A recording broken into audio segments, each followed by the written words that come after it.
Welcome to It Matters Radio, Walking on the Weene Side. And today I have with me Judith Bishop. Here's her book. Well, actually, it's her fifth book. It's called Hi Child.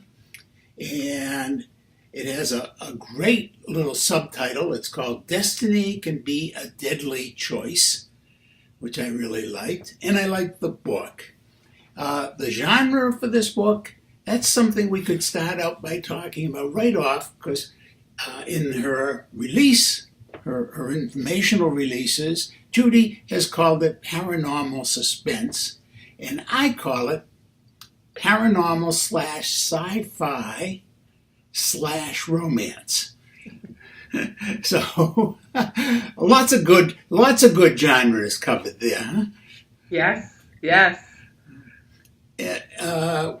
So what do you think is the most important thing for people to think about when they're considering paranormal suspense? What makes a book paranormal suspense? It was a difficult decision. I've kind of gone back and forth on genre, talking to people, like such as yourself who've read it, asking them, what do you think? Would you call it paranormal suspense? Because originally I did call it sci-fi, but a lot of people said I think you might be losing readers if you call it sci-fi, because I think a lot of people associate sci-fi with Star Wars, Star Trek, being somewhere off on another planet somewhere, and my books are not like that. It all takes place on planet Earth. Are dealing with an extraterrestrial community that lives on Earth, so that's the sci-fi element, but it doesn't really go much beyond that. There's no lasers or weaponry or anything like that. So I kind of moved away, although sci-fi would definitely be a subgenre. My books definitely have romance, but sometimes I think romance people associate with sort of the bodice ripping kind of books, which really aren't like that either. So I thought, well, there definitely is an element of suspense and mystery and thriller. There's definitely sort of the unusual aspect of people who come from a different place, who have unusual abilities and powers.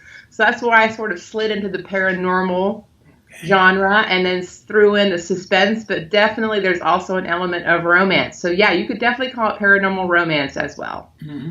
And I should mention, folks, there is kind of 3 levels of reality that go on in this book. One is this society that are these people who are beings who come from a different planet. Right. They have abilities. Yes. And actually, kind of a interesting notion behind this. They go through a change, kind of like an adolescent change. Yes. And you call that change? It's called the shift. The shift. Shift. And then their abilities are revealed. Yes. It happens as much as humans go through adolescence and things change for them. It's sort of a parallel thing for these people. They have their own little shift that they go through at certain periods in time where, things change and suddenly they have abilities they never knew they had. Right. And my group's a little bit different because they're on Earth. They don't come. They're sort of a half human, half extraterrestrial. So they kind of have to find their way in the world without kind of revealing who they are. Well, it wasn't totally true, because in Hi Child there actually are characters who do come to the Earth.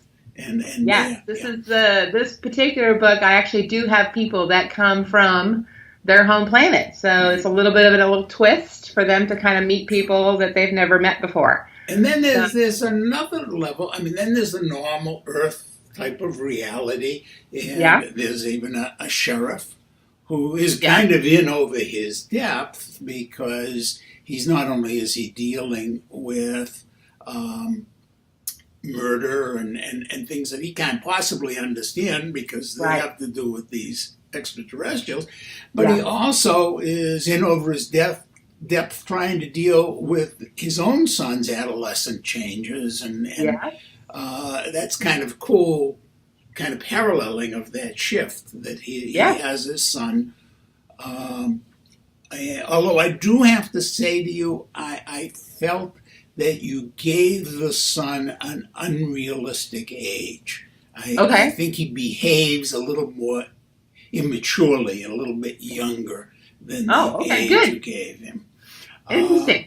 Interesting point. No, that's good to know. It was But kind of hard. I didn't want to make him too young, you know, but I didn't want to make him too old either. yeah, I think he's more like a 16-year-old. Okay. But, you know, That's good. the next thing is there's also a Native American who Yes.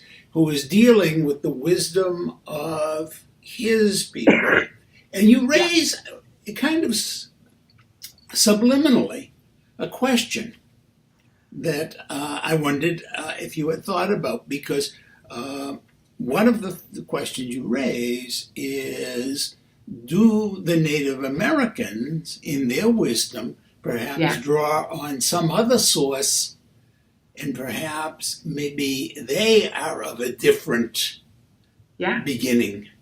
Yes. I think in some ways I was tapping into that. Mm-hmm. I kind of liked, the character's name is Gus, to maybe explore that a little bit and kind of give the reader something to think about, his background as well, and what he can pick up on just because of his own background and what he believes and what he practices. So I really liked his character. And the knowledge that he possesses, and potions and things. Yes. Yeah, he's a very powerful character. It's fun to work with. Yeah, so you have all three. Now, this is your fifth book. Yes, it is. The first three are called the Red Line series, and I'm going to come back to that in a second. And then the first one of this next series, which hasn't been named yet, is called Curse Breaker. Right. This is the second, Hi Child. Yes. And then you have a new one coming out, hopefully sometime in May, June, called Spark. But by the way, folks, I love it when people have a new book coming out just before the summer, in this kind of book. Because this is the kind of book that, first of all, you don't need to have read the others to read one. It's a series, but you can pick up any one of them and read it, which makes it great. And so here we have this new book coming out just in time for you to pick it up for the summer and sit by the pool or the beach or wherever and enjoy. And my guess is, if you do that, if you read Spark, you're going to go back and read the others, because this is good stuff. But getting back to it, the first series, you named it the Red Line series. Right. Let's talk about why. Okay. That's a good question. When I started writing, and I kind of got the inspiration to write Red Line. And this is the first book. I'll show it to you. This is the very first book, Red Line, The Shift. Mm-hmm. And it was 2012. And I don't know if you remember, but there was the big deal about the Mayan calendar coming to an end, December 21st, 2012. What will happen? Mm-hmm. And I happened to watch a video, I don't know where it was, Facebook something, theorizing what it all meant. And one of the things it talked about in the video was many thousands of years ago, Earth was the place where people from other planets would come to gather and exchange information. Mm-hmm. Which, interesting, believe it or not, it's up to you. But I did have the thought, what if they were still here? What if they stayed here? What if they had never left? And there was a community here that lived here. So that's how I came up with this idea of extraterrestrials that live on Earth with their own abilities and their own issues and their own problems. So I had to call them something. And for whatever reason, Red Line popped up. And Red Line is sort of one sort of species on the planet. There's also gray lines. So there's red lines and gray lines. And more advanced, gray lines are less advanced. And the community on Earth is a group of gray lines. Mm-hmm. So the first three books deals with this community. And of course they have a crisis where they're basically their survival is threatened. And the only person who can save them is a woman who happens to be half human, half red line. But she doesn't know who she is. She doesn't have any idea how she came to be. Mm-hmm. And she's about to go through her shift, which she has no knowledge of. So it's about getting her through that and helping her to realize who she is. And then there's a book 2 and there's also a book 3. Mm-hmm. Now, so just so people understand that a planet from which there are two groups. They're Yes.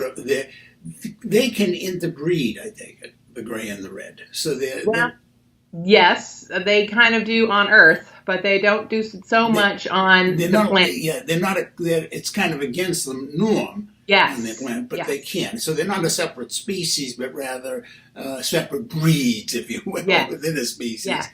And Yes. their norm is that they should not breed together, Yeah. but they Yeah. can. And the community here on Earth is a gray line community, but Yes. there are also some half red line human, Right. because humans and these people can this other species can also. Now this brings up a very heavy duty question. And I'm not quite sure how to raise it, but it has to do with the notion of race. Hmm. Were you trying to address some kind of notion of race in this series of books? I don't know that it was necessarily a plan of mine. I think it just sort of popped up. How do you deal? I mean, it kind of goes back throughout human history of how we've dealt with people of different races. I mean, so it brought up interesting themes for me to deal with. How do you handle, we handle it one way, they handle it one way on Earth versus their host planet deals with it a totally different way. That doesn't really come into play until these last couple of books where I kind of addressed it a little bit more. Because yes, they intermix no problem, and I do address that part. How did things change? How did they suddenly become a planet of we no longer, mix together, whereas in the past they used to. Yeah. So that is addressed in the book, and it does allow me to bring up some interesting questions for people to think as they read. So yeah, it's a good theme to have. And we'll be right back to talk a little bit more about High Child with J.T. Bishop.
Hi folks, welcome back to Walking on the Weene Side.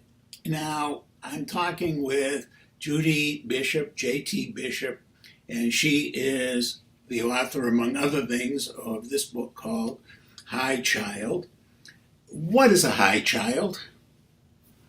Well, this book focuses on a character from the previous book called Cursebreaker. His name is Royce Fletcher, and he realizes in this book that he is, in fact, the high child. And so he learns that his father, who had actually traveled from the planet to Earth, is actually a member, is literally the leader of the High Council on his home planet. And the next in line is the firstborn child, which is what Royce is. Mm-hmm. But of course, nobody knows that because Royce was born on Earth. Mm-hmm. So because of all of the political issues that are going on Eudora, these visitors that show up on Earth basically inform Royce of who he is, and they want him to take his place back on Eudora to see if he can kind of help the issues that are going on. Not only that, Royce is half human. This would kind of help facilitate maybe better relations between the red lines and the gray lines. So Royce has a decision to make. What's he going to do? Mm-hmm. How that gets resolved, folks, makes for some really good reading. We're going to try and avoid any spoilers here. No spoilers. This is, the great way the whole thing ends up being resolved. But it is interesting to me that this idea of the high child, and now there is another child back on Eudora. Yes. Mm-hmm. Yeah. And not as I'm sorry? You want me to go into that a little bit? A little bit, sure. Sure.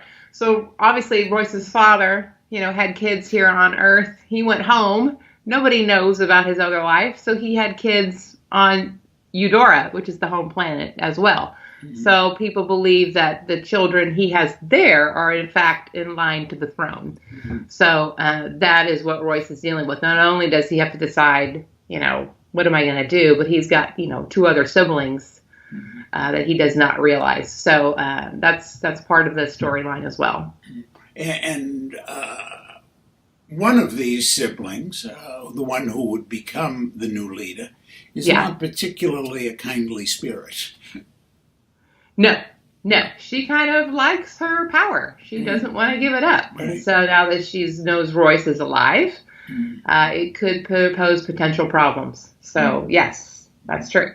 Yeah. So that's part of the suspense. That is part of the suspense element. Yeah, yes. That's part of the suspense. Yes.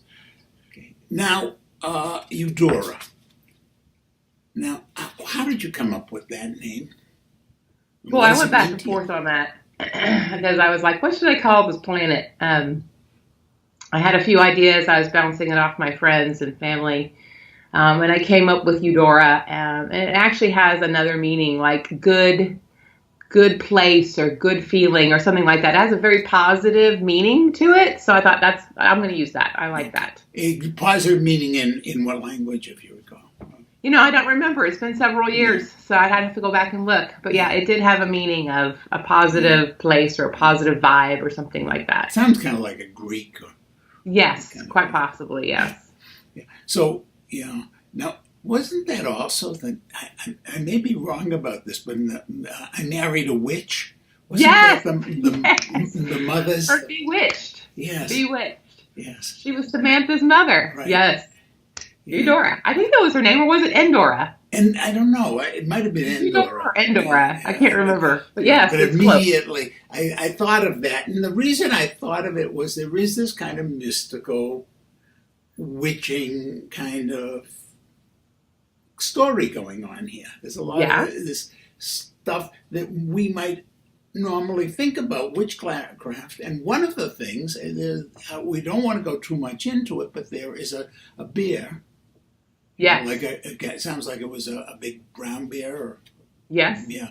That is hanging out in the neighborhood. Yeah. And the bear gets kind of pissed off at Royce. Yes. And I think that's a great little vignette want to talk a little about why the bear is angry and what's going on? Well, Royce, one of the things that he is able to do, it's something called cloaking. But he's not, he's learning the skill. He doesn't really have much ways to use it. So one of the ways he uses it is to practice being cloaked or invisible around this bear. Literally, the bear could walk right up to him and doesn't know that, or he senses something's around. He knows something's there, but he just can't see it. A little bit later on, Royce finds that perhaps maybe he shouldn't have been playing with the bear the way that he did. It doesn't always end well for Royce. So, yeah, I thought it was a fun little thing to throw in, just to kind of give Royce a few difficulties along the way. Yeah, I like the bear. Yeah, bear's awesome. Like the bear. The bear is kind of an awesome character, which I have to say, I like the fact that you make nature a character. Yeah, yes. I like playing with the sort of the mystical side of things, the sort of the side of the unknown. One of the characters, because there's Royce, of course, and then there's his sister Jillian, which is focused on Cursebreaker, which is the book before High Child. And then Eve will focus, as his other sister, will be the focus of Spark, which comes out these are his earthly his sisters. siblings. His siblings. Yeah. Yes. So they all have their own unique abilities and struggles. Well, Eve's ability is to talk to animals. So that's kind of the part that I kind of like to play with, being able to tap into what animals, what do they sense? What do they know? Because I think that they pick up on far more than perhaps we realize. So it allows me an outlet to use that. It's kind of fun. I like it. Now, maybe Royce should have put Eve on the phone with the bear. Yes. Avoided a lot of trouble. Yes, that might have assisted him somewhat. He might have given him a little bit of help. But, and now, so some of these abilities, let's talk about, we mentioned cloaking, which is invisibility, but I have to say, it seems like it's not the kind of invisibility where you're the invisible man walking around the room. You just have to kind of just stay in one spot and you're kind of not sensed that easily. Right. So it's more like a stealth bomber kind of cloaking. Yes. It takes a little bit of time to just sort of settle into it. You have to sort of be in a meditative state in order to accomplish it. And so Royce is practicing that, and then you have to kind of hang on to that state in order to remain cloaked, unseen. Yeah. So do all of these special abilities require that kind of meditative state? Like, Eve have to meditate in order to be able to communicate with the animal? Or? No, not so much for that. Eve and Jillian can pretty much, they're kind of learning their abilities as well. Jillian's more intuitive and sensitive, being able to pick up on clues that sense untruths, that kind of thing. And of course, Eve speaks with animals, not really requiring any sort of telepathy, any kind of meditative, time. Royce can also move objects with his mind, which doesn't require any kind of meditative, but the cloaking thing does require a little practice, a little time. So it does require a little bit of focus for Royce. So intuiting, primarily knowing whether somebody is telling truth or falsehood. Right. Communicating with animals, cloaking, telekinesis. Are there any other skills that you mention in the books? Special? At this point, there might be, but I don't want to give anything away. Okay. And are you thinking about another series? Yeah, this will be the third book in the second grouping, and you'll cover the 3 sibs. Are you thinking of going to yet another direction? Is there a book 7? Well, it's interesting that you ask, because as I've moved, as I did the first series, the Red Line series, it was The Shift, and then Mirrors, and then Trust Destiny. I had that group of people that I sort of loved. I loved those characters. They were so much fun. And then when I moved into Cursebreaker, I wanted not necessarily to leave that community behind. I wanted to hold on to that storyline, but yet come up with new characters, maybe do a mystery thriller kind of thing, which is what Cursebreaker definitely is. But yet there is a connection to the first 3 books. So I did the same thing with High Child. We do revisit some characters from the first 3 books, and I do the same thing with Spark. So I'm already writing book 7. Okay. This is kind of going to merge the 2 series together. I'm going to have the characters from the first 3, characters from the second 3, kind of bring them all together in a story. Great. Now, folks, obviously the easiest way to buy these books is to go online to Amazon and look for J.T. Bishop, Bishop. But you also have a website, right, Judy? Yes, I do. It's jtbishopauthor.com. Okay, very easy. jtbishopauthor.com. And then do you have any place else people should be looking for you, following you, Facebook presence, Twitter, all those things? Yes, I do have a Facebook page. Just search JT Bishop Author. I will pull up. I also have a Twitter account, and that's at JT Bishop Author. So you'll find me in both places. Did your mother know, or your father know when you were born, that you were going to change your last name to Author? No, I don't think they knew that. I think this is a total surprise for them. Took them by surprise. Yeah, I have the great advantage, of course. There are so few Weenes. There are so that few I didn't have to designate myself that way. You look for just Weene, and most people will find me. Yeah. If you go Ken Weene or Kenneth Weene, you'll find the only one, and so it makes it much easier. It does make that easier. And I'm not even a high child. There you go. So we're gonna be right back.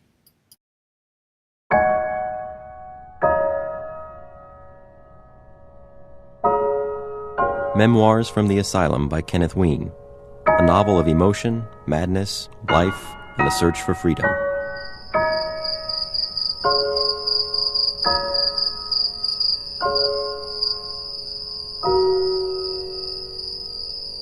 The nurse with the black hair and the bloodshot eyes had propped Marilyn up that morning.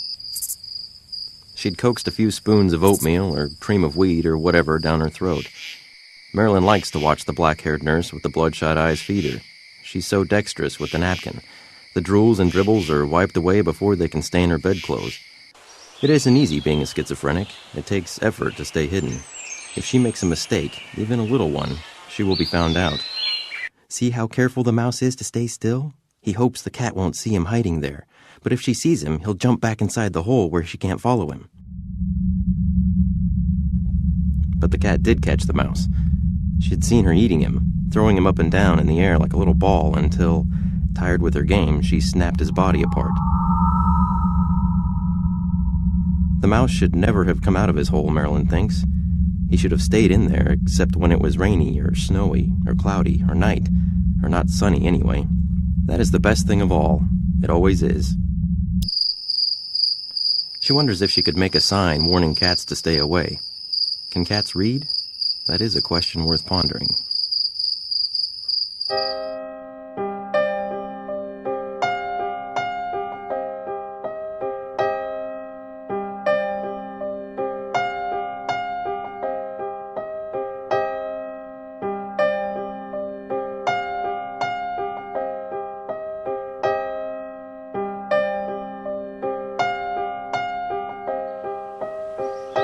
Some of us land in the morgue.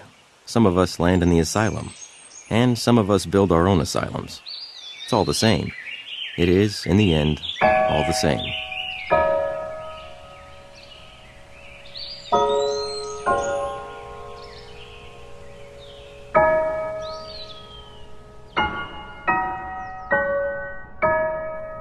Memoirs from the Asylum is available in print and Kindle from Amazon.com.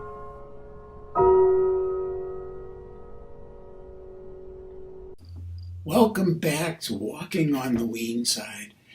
Judy, one of the things that we like to do on It Matters Radio is help people get to know musicians, authors, whatever, Right. as people. So why don't Sure. you tell us a little bit about you? Okay. Sure.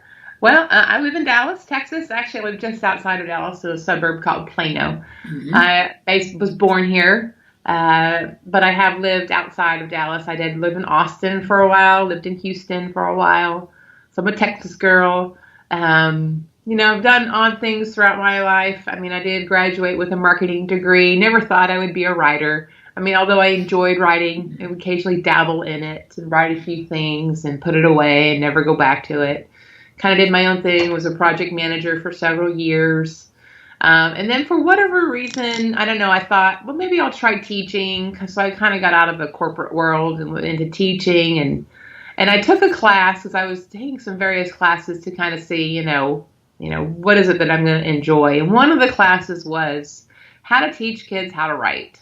Oh. So we would write fairy tales and we would write memoirs, and biographies. And basically whatever we would have our kids write, we were going to have to write ourselves. Of course.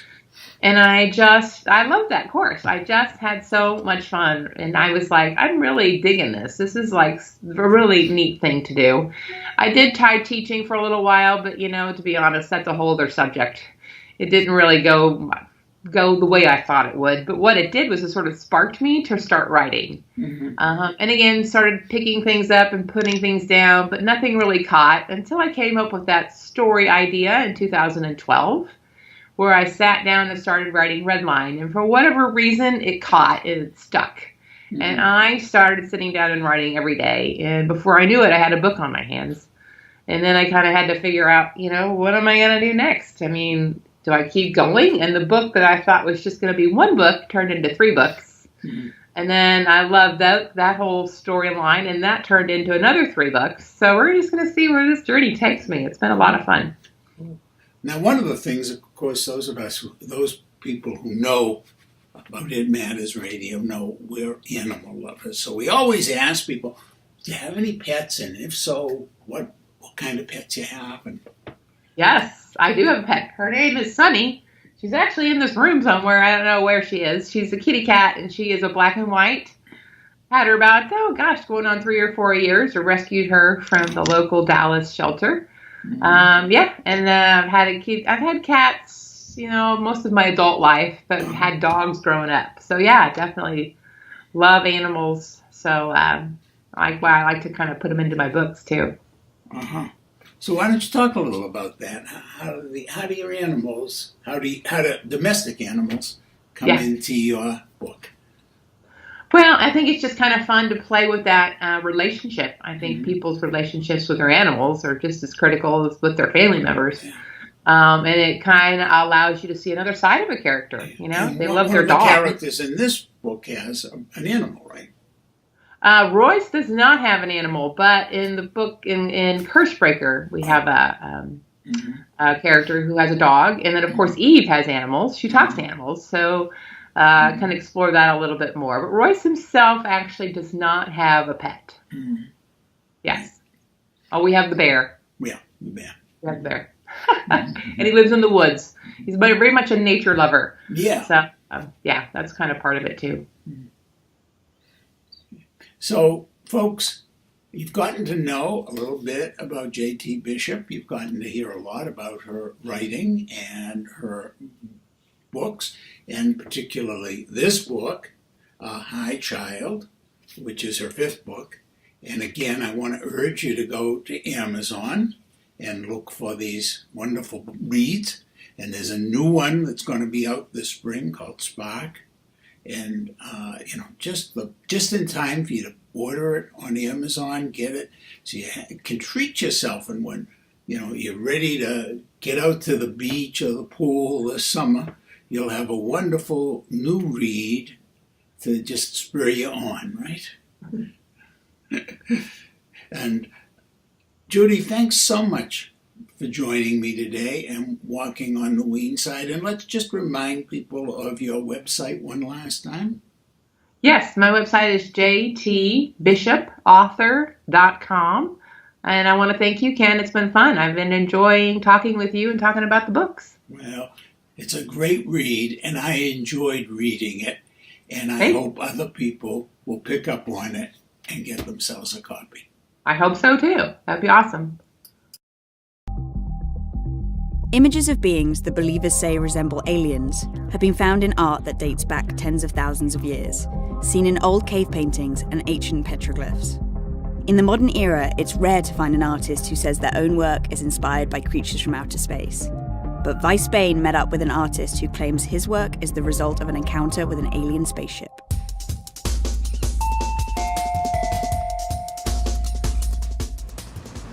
Today we'll meet Robert Limos, a painter aged 73, born and raised here in Barcelona. Robert has always been a very well-known artist, with his own art exposing in the most important galleries and museums of Barcelona.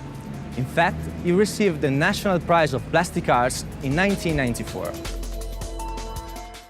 In 2004, his young son passed away in a tragic accident, but he's convinced that it was another strange event that changed his art forever. Por una chica acabo yendo a Brasil para la boda de su hermana. Una tarde, que ellas no estaban, yo cojo un bloc y un lápiz y salgo a pasear por unas dunas que ya conocía. Sin darme cuenta me había sentado delante de un ovni. Se me abre una ventana con dos personajes mirándome, un cuello alto, un porte muy señorial y unas deformaciones craneales y ojos negros. Ella llevaba una tiara, una coronita en la cabeza. Supongo que eran los VIPs de la nave o los reyes de donde fuese, no sé. Era un espacio más o menos así. Ellos vienen a mí porque saben que soy pintor y que soy escultor y que lo representaré. Son como un hermanito mayor que no nos quiere perjudicar, que nos quiere ayudar. La gente que me rodea, a ver, hay algunos que están conmigo y que lo entienden y que lo admiten, y otros pues que no. Es difícil de creer, mira, yo me tengo que creer muchas cosas que tampoco las veo. Y esto pues es tangible porque te lo estoy dibujando. A mí me gustaría volverlos a ver. Si me han venido es para que yo vaya cortando el miedo. Que lo divulgue y que no tengas miedo de ver un personaje con el cuello largo y con escamas. Igual dentro de 20 años pues habremos visto estos personajes y dirán, mira, este loco pues tenía la razón, pues ya está.